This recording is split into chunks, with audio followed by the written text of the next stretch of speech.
In a certain city, a politician was running for office, and he advertised for volunteer workers. There were so many young women appeared for the job as volunteers that there was a near riot. Were they interested in politics? No. The first question they asked was, how many men have appeared? They were part of the lonely young women of this great city. And then I know of an old woman who stays up every night until 12 o'clock to hear the announcer say, "We are now signing off. Good night, and have a good sleep." That relieves her of her loneliness. There was really and truly, a woman wrote to me and told me that my program was the only one to which her cat ever listened. So our subject tonight has to do, to some extent, with loneliness. It affects all ages. Children are lonely. 5 million of them belong to divorced parents in this country. Boys get lonely.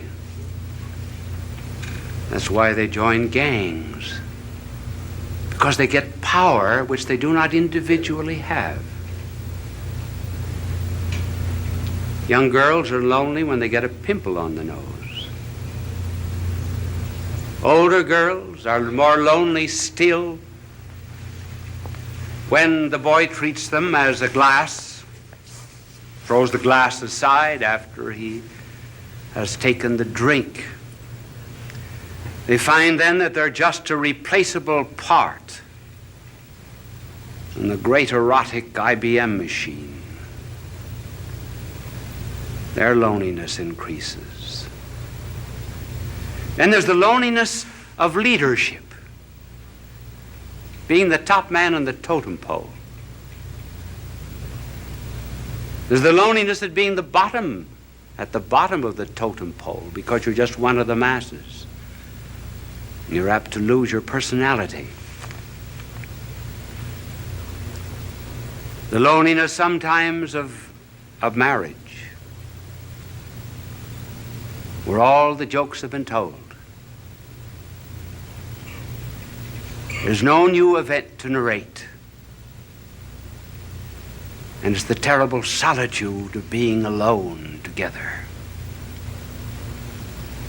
And then even when it does remain fine and noble and rich, even in moments of greatest unity, there is a feeling of apartness after such an ecstasy. One hopes to completely submerge oneself, and yet one finds oneself back again. The hypochondriacs, of course, are lonely. And so we were asked to talk on this program about this subject of loneliness. And I'm going to give, after these facts, which we've just narrated, I'm going to give first the causes, and then I'm going to suggest some remedies. Now, I didn't know whether to use the blackboard or not. My angel is here, and I cannot think of any diagram that I could use. Just write causes on the board. So I'm afraid I will not be able to use my angel, but just before I came on the program, he wanted to know if I would play a game of golf with him tomorrow. And I told him that I was not old enough for golf because I play tennis twice a week. When I get old, I am going to play golf, and I'm going to have a wagon, too, to take me around from hole to hole. But he was telling me that the other day he was playing golf, and he drove off 225-yard hole it was, and the ball went right into the cup. And he looked up to heaven and he said, "Dear Lord, let me do this by myself." He's not a lonely angel, as you see.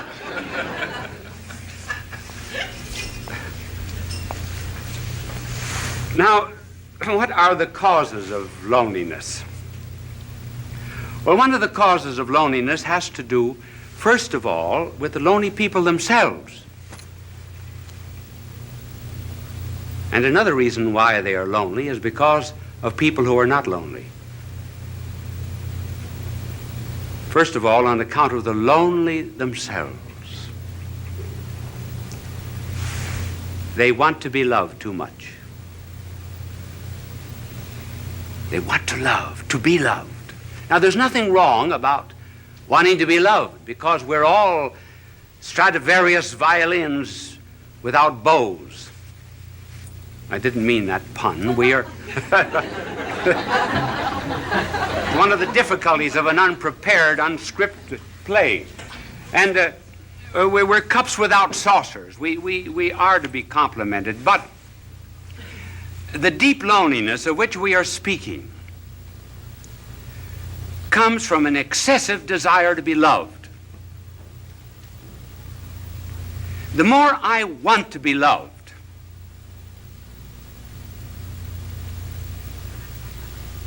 the less I am loved. The less I'm loved, the less lovable I become. The less lovable I become, the less I am capable of loving others. And that's how, by a desire to seek only oneself and to please oneself, one gets caught like a bird in a fowler's net. And the more one struggles to get out of this loneliness, the more one is captured by it. Just take some concrete examples of this desire to be loved. I know of a mother whose daughter was away at college. And she used to call up the daughter every night. Would keep the daughter on the phone for an hour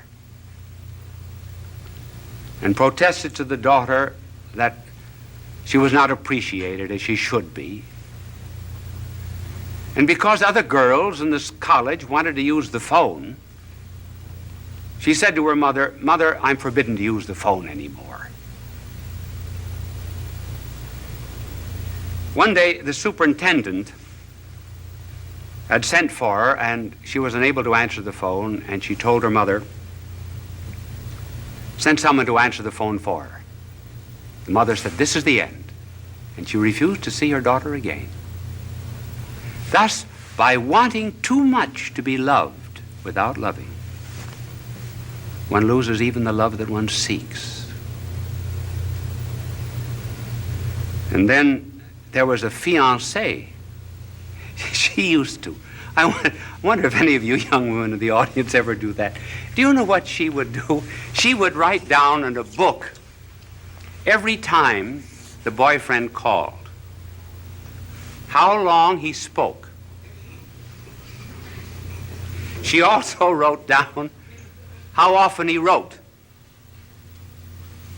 and how many words he wrote in each letter. She felt that she wasn't loved enough, so she began writing herself anonymous letters, threatening her. And she said that these letters came from a well-known author in the city.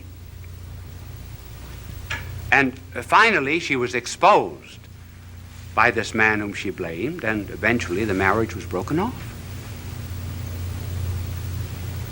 She just loved too much, loved to be loved.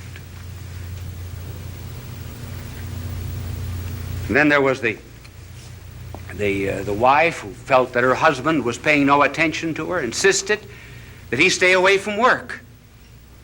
She wanted to go to a picnic, wanted to go to the beach, and he found excuses many times, and finally he lost his job. The marriage broke up.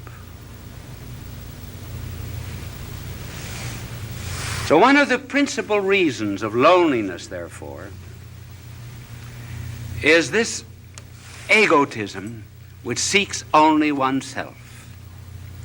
And you can already see the cure anticipated by the mere fact that we mention this cause. But then there's another cause of loneliness, and that's on the part of the people who are not lonely. they do not bring any love to these people.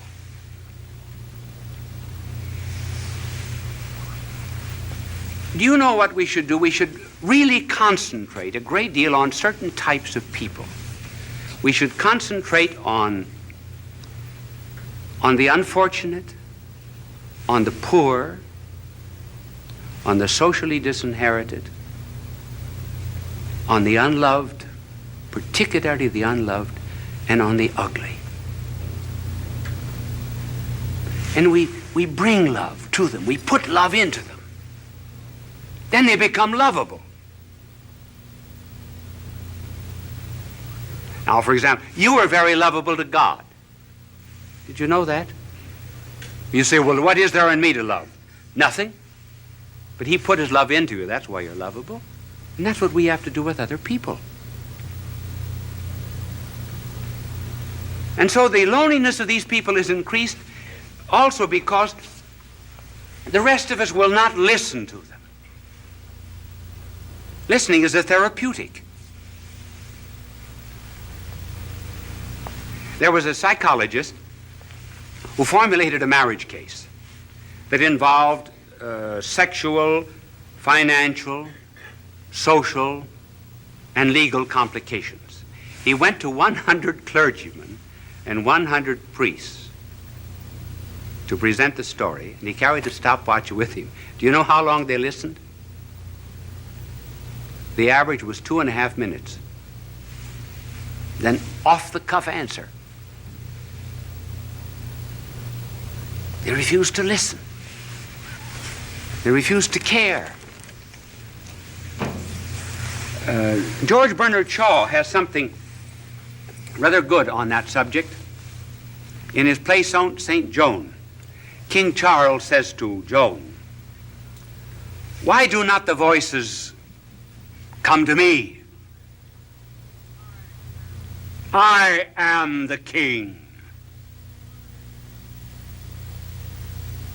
And Joan answers, "They do come to you, but you do not hear them. You have not sat in the field in the evening listening for them. If you prayed from the bottom of your heart and listened to the thrilling of the bells and the trilling of them after they had stopped ringing, you would hear the voices, just as I do." In other words, listening is a therapeutic, a cure for lonely people. We do the same thing with our prayers. We wouldn't do to a doctor what we do to God. Would we go into a doctor and mumble off all of our symptoms and then say, "Bye, doctor"? Not listen. So listening on our part, refusal to listen, is one of the causes that intensifies this forsakenness. Now, what is a cure? Well, there are several cures, and we will just have time to mention one that is very important, namely caring for other people. When we're lonely, go out and serve. Then loneliness goes out through our fingertips. Our heart opens. The Chinese have a proverb, if you're without shoes, go out and find a man without any feet.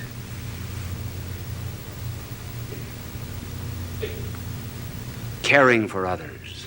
I remember when I first went to Europe to study, to do my university work as a young priest. The first Christmas I was lonely. I was really lonesome. I think it was the only time in my life I was lonesome.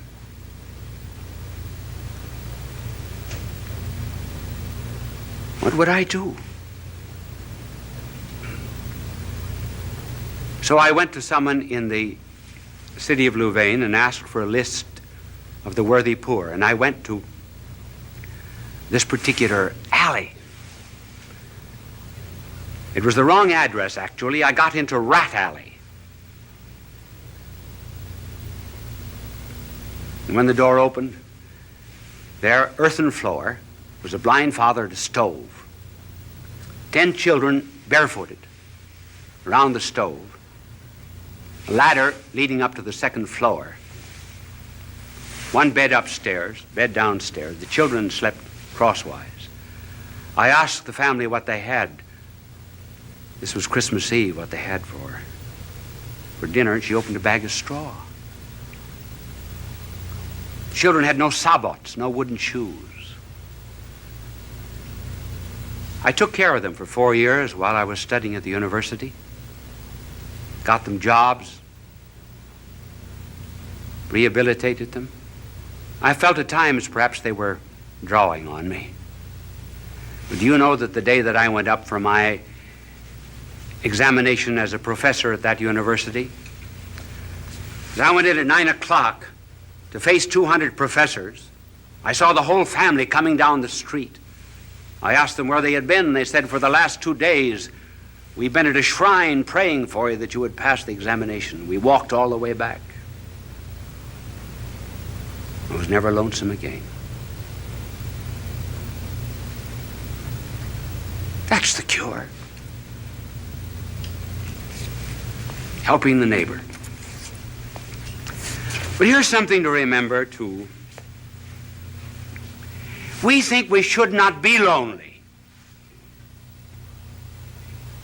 In this age of psychiatry, there are 2 or 3 conclusions that our world has drawn which are false. One is that we should never have a tension. Certainly we have tensions. We must have them. We've got body and spirit, and they go in opposite directions. They have 2 different landing fields. Certain tensions are normal. If we didn't have them, we would be abnormal. And then we're lonesome. Sure. There's a metaphysical loneliness. Perfection is not here. This is not our home.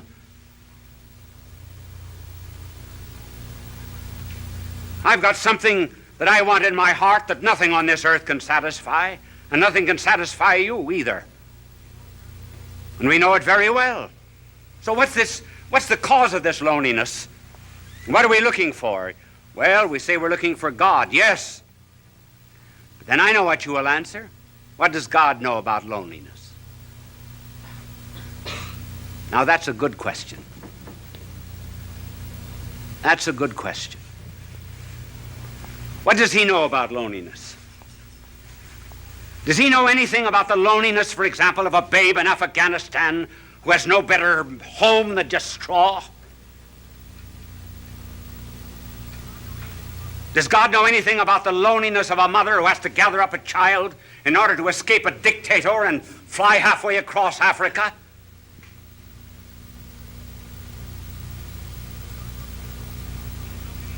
Does God know anything about the loneliness of a man that's born on the wrong side of the tracks?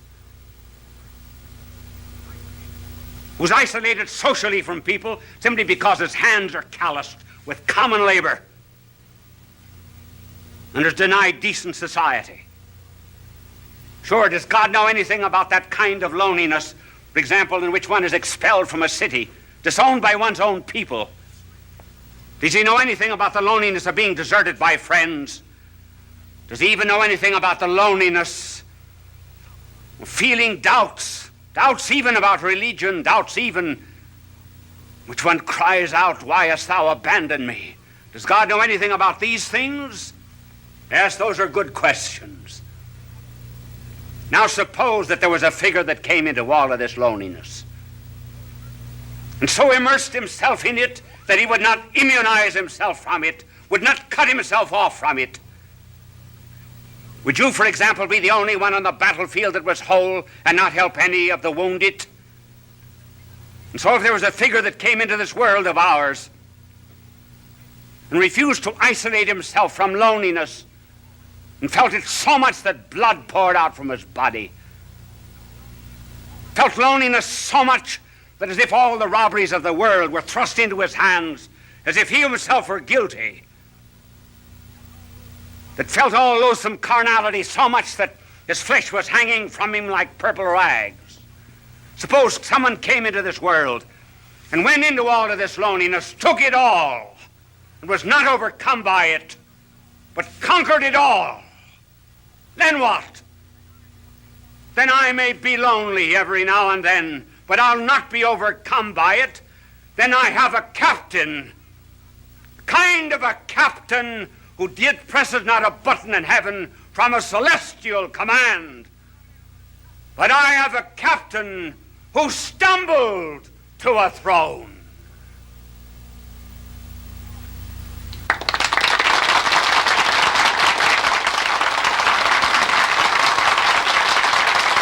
Bishop Sheen will return in a moment.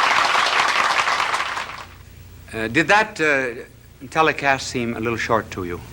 Actually, I was just informed that we were 1 minute short. Now, I have a clock before me over there, and I keep my eyes on it. But this clock here was right. I finished 3 seconds before the time. But up in the control room, that celestial command that I just talked about, they figured it wrong by 1 minute. So they asked me if I could, instead of coming out for a very brief closing, come on and talk to you for 1.5 minutes.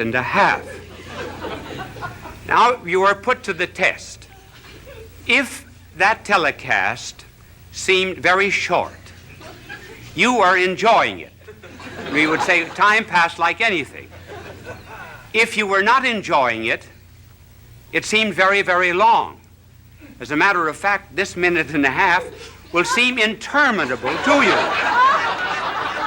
Now, I want to tell you, my good people, that I have to leave you now. Are you a bit lonely? I am. I'm lonely too. Bye now, and God love you. Fulton J. Sheen is indeed a man for all seasons. He walked a paced beat, allowing us to glimpse his nature and ponder its worth and to enjoy its presence.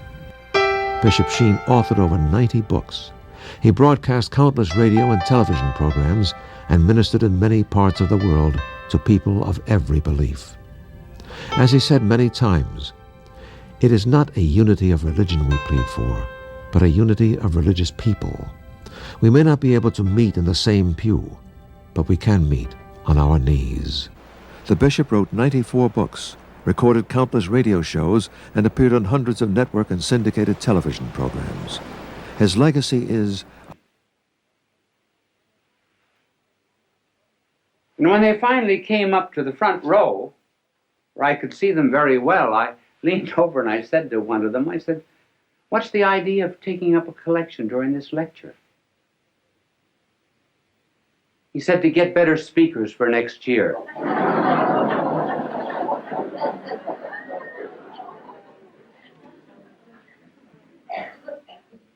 So I am not presenting myself as a model to you on how to talk.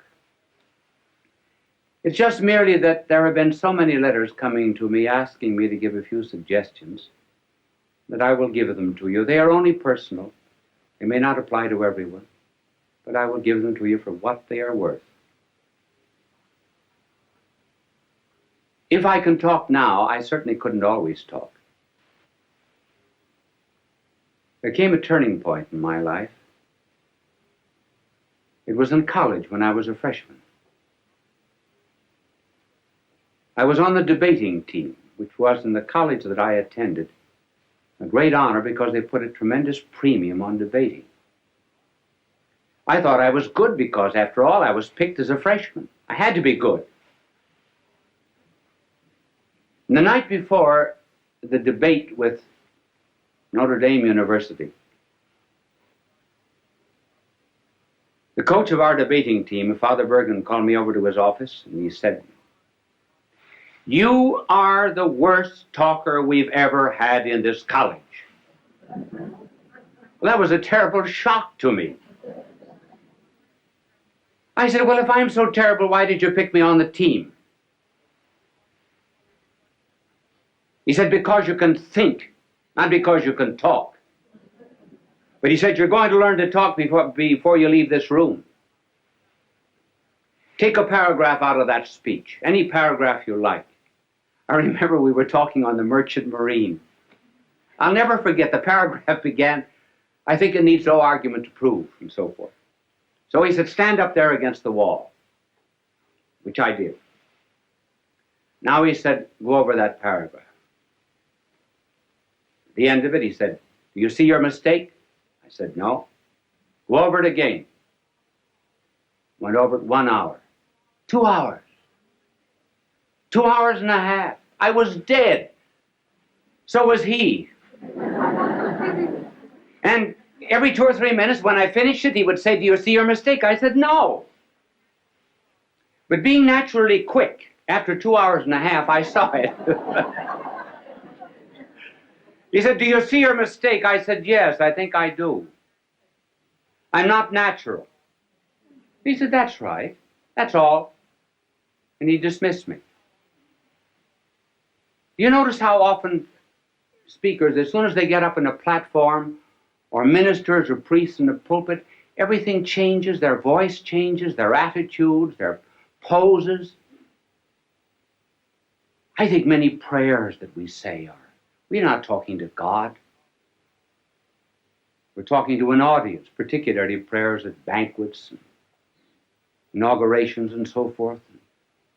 And we put on artificial poses. Oh God, we ask thee to send down upon us thy benediction, thy blessing upon the sailors who are at sea, the merchants at their counting table, the lawyers at their bar. Well, that's not the way people talk. So, being natural and preparing a talk, what would be some suggestions? Now, the way I prepare a talk is not perhaps the way everyone would want to do it, but I can only give you my way. In order to prepare a talk, one must do a tremendous amount of reading. Each one of these telecasts of mine would represent between 20 and 40 hours of study. When I get through, what have I got? Nothing but a bits of yellow pages. I think I have one in my pocket. But before I show it to you, I will tell you what I do. I study, I do research, and I begin to understand the subject. Then, when it gets into my head, I begin to write out points. Generally just 3 or 4 points that I'm going to talk about. I will only write out the heading. And then I will tear up the paper. And then rethink what I was saying. So that when I prepare a telecast, there must be 20, 30 to maybe 100 pages that are torn up. And then the closer I get to the end, the smaller the pages are. This is this telecast. And I brought it out here, not because I'm going to refer to it, but just simply because it shows you the points, how small the points are. And by doing a tremendous amount of study, the mind creates an atmosphere for the talk. There is much more air round about us than ever gets into the lung. There's more food at the table than ever gets into our stomach. There are more things to see in nature than ever comes into the eye. And so when one rises to give a talk, one should have an atmosphere, a certain ambient knowledge round about that one can pull in this idea or that, as it were, from the air while you're talking. So that instead of writing out the speech, word for word beforehand, and then memorizing it like this, one thinks it from the head out. That's the reason you tear up the paper, so you don't have any information. You have to think it. Then you write down the ideas again. Well, by the time you get up to talk, you've already given the speech 10 or 15 times. And incidentally, it isn't a bad idea sometimes to talk out loud. If you can find a place in this day and age where you can walk and talk out loud without being counted crazy. How often, for example, students are asked to explain something. They think they know the lesson. When they get up, it's not there. And why? Because they were consecrated and dedicated to a dead page. Never went through their mind.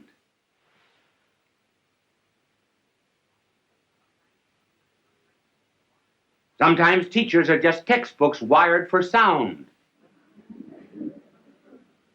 And studying is nothing but what is in print, passing from the mind of the book to the notebook of the teacher, or rather from the notebook of the teacher to the notebook of the student without passing through the mind of either. Now, this method of preparation is is hard. It's very much easier to write something out and then to learn it than to do it this way. Sometimes if you do not feel well when you're giving a telecast or a lecture, thoughts do not come. You cannot always recall exactly what you had in your mind. But at any rate, there's a spontaneity. That's what people like. Even the mistakes you make. Now, one of the reasons, for example, why people like to have me draw is because everybody in the audience can draw better than I can. They feel they're far superior, and rightly so. So if I make a mistake in talking, fine. That's good. They say, I could do it just as well as that. And they can. This method, while it's harder and is a wonderful preparation for absorbing knowledge, has difficulties. One difficulty is that there are some people who give speeches who must write them out. For example, the President of the United States has to have his speeches written because every word is important. Then, too, there are some things that are not worth learning.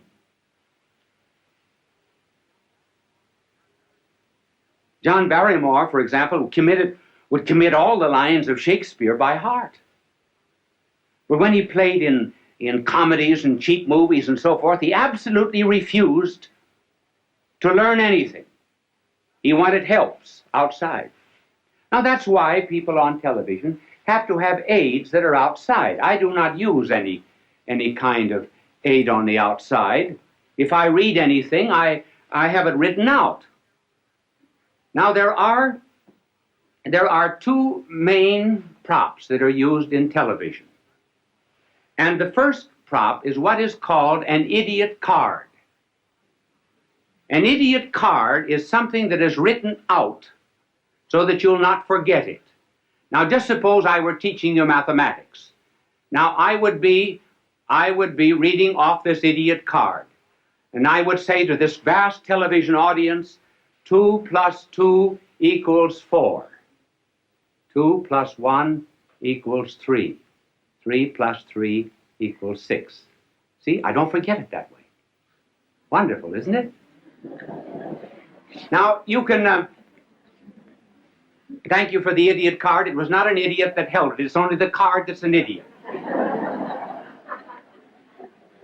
And it's impossible for people who are constantly appearing, for example, on television, to study their lines or their commercials, and so they have to have them written out on these cards. But you can always tell, if you just look closely at anybody who's using an idiot card. This is generally the way.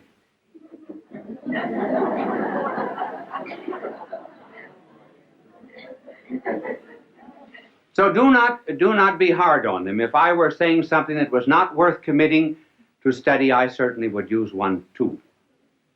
Now there's another prop which is better, and that is what is called a teleprompter.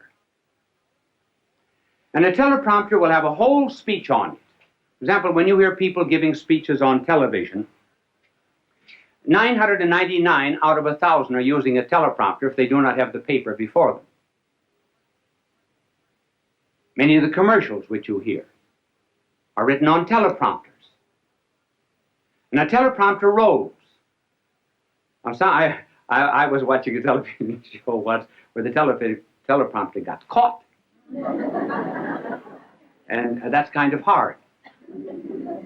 Now, for example, if I were using a teleprompter and I didn't know my lines, now this is exactly what I would have written out. My name is Bishop Fulton J. Sheen. My address is 366 Fifth Avenue, New York. See, then I don't forget. Now, this is the teleprompter. These are some of the aids that are used in television, and television simply could not exist without them. And they are helpful, too, simply because one is apt to forget. Many times, you're standing before a television camera. Momentarily, I can't think of the next point.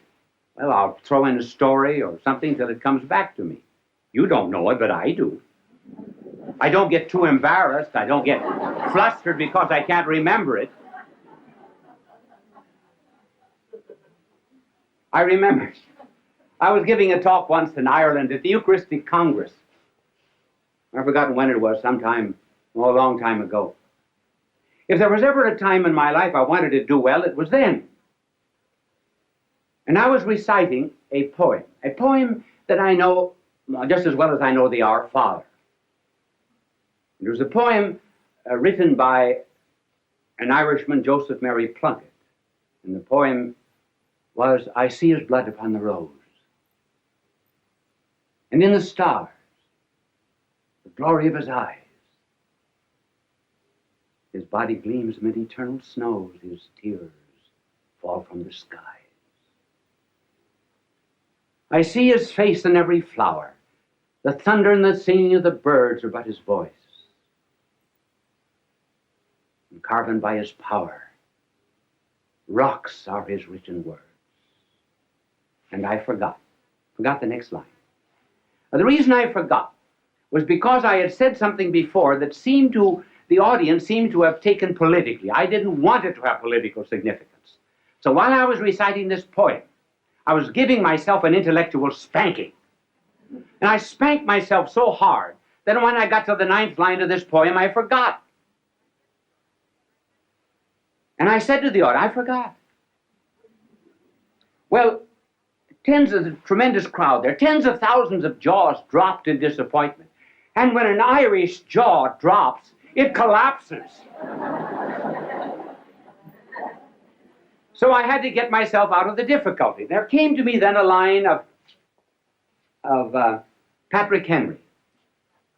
Not the one that you know. Oh, Patrick Henry also said something else. He said, when you're in difficulty in an oration, throw yourself into the middle of a sentence and trust to God Almighty to get you to the other end. And so I began. I didn't know what I was going to say, but I started. I said, I'm glad I forgot. So I didn't know how I was going to continue, so I started again. If I had ever wished to have forgotten anything, so I thought I'd give myself another jump on the springing board. If I had ever prayed to have forgotten anything, I should have prayed to have forgotten these lines of Joseph Mary Plunkett. I think there's beautiful symbolism in their forgetfulness. And that symbolism is that standing on the anvil of Ireland's soil, one should be able to hammer and forge out the sparks of his own poetry and not be dependent upon a magnanimous soul like Joseph Mary Plunkett.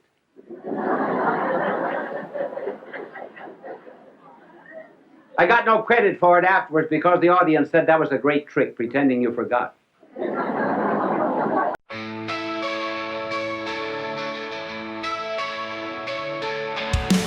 Road to death, they say, but we're alive today.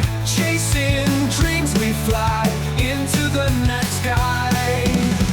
Lights flash, blind our sight.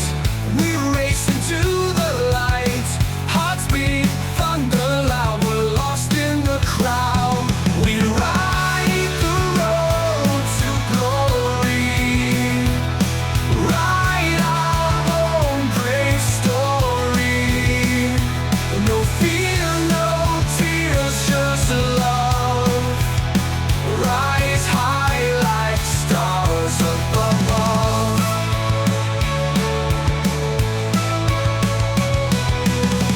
Battles fought and won. We're shining like the sun. Fear falls to the side on this fearless ride. Awards and gold in hand, we take our final stand. Filmmakers, actors proud, we shout our dreams out loud. We ride the road to glory. Write our own great story. No fear, no tears, just love. Rise high like stars above.